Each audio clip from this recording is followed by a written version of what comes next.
Le corps de l'inconnu de Tyler a été découvert en 1985 au bord de la route I-20, à 115 km au sud-est de Dallas, en périphérie de Tyler.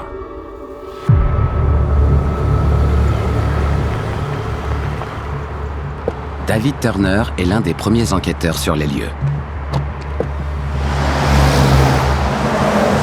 On s'est égaré là-haut, là où les camions passent.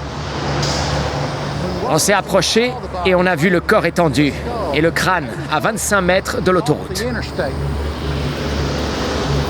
On a fouillé toute la zone en pensant qu'elle avait peut-être un sac à main, un portefeuille, quelque chose. On s'est dit qu'après l'avoir tué, ils avaient pu jeter le portefeuille dans ces bois. Mais il n'y avait rien.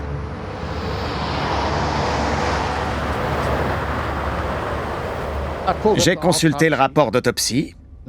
Ils pensent que c'était une femme âgée de 20 à 25 ans, mesurant entre 1,60 m et 1,65 m, qu'elle était de taille moyenne en somme. Ils estiment qu'elle était là depuis 1 an, peut-être même 1 an et demi.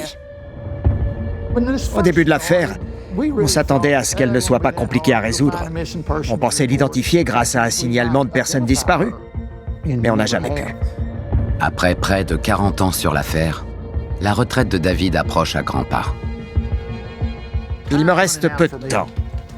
Avant la retraite, avant ma mort, je veux identifier cette fille. Là, je suis en train d'écrire un mail au DNA Doe Project.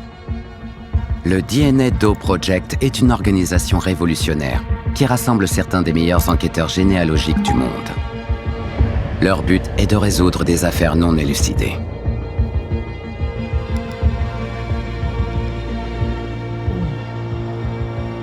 C'est dur de regarder ça.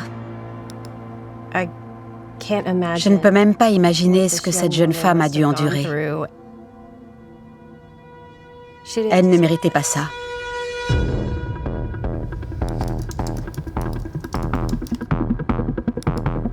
L'objectif du DNA Doe Project est de retourner des restes humains non identifiés à leur famille.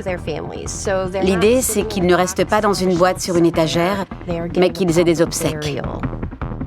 Les bénévoles du projet entrent chaque ADN dans une base de données publique. Cela leur permet de chercher des proches qui, ils l'espèrent, leur permettront d'identifier le corps. Aujourd'hui, ils se concentrent sur l'inconnu de Tyler. On a demandé à David d'envoyer des échantillons des restes de l'inconnu de Tyler au laboratoire pour pouvoir extraire de l'ADN.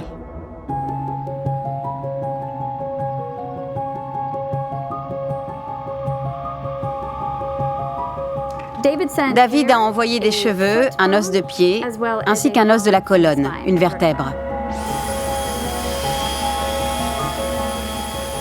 Mais il s'avère que seulement 20% de l'ADN est humain. Donc ça n'a rien donné.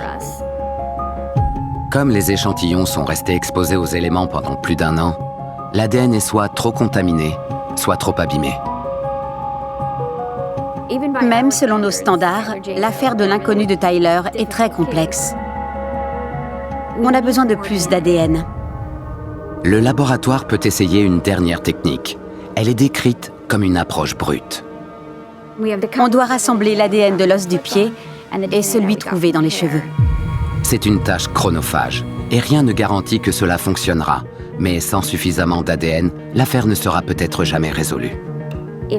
Si on combine ces tentatives, on aura peut-être juste assez d'ADN pour dresser un profil. Alors allons-y.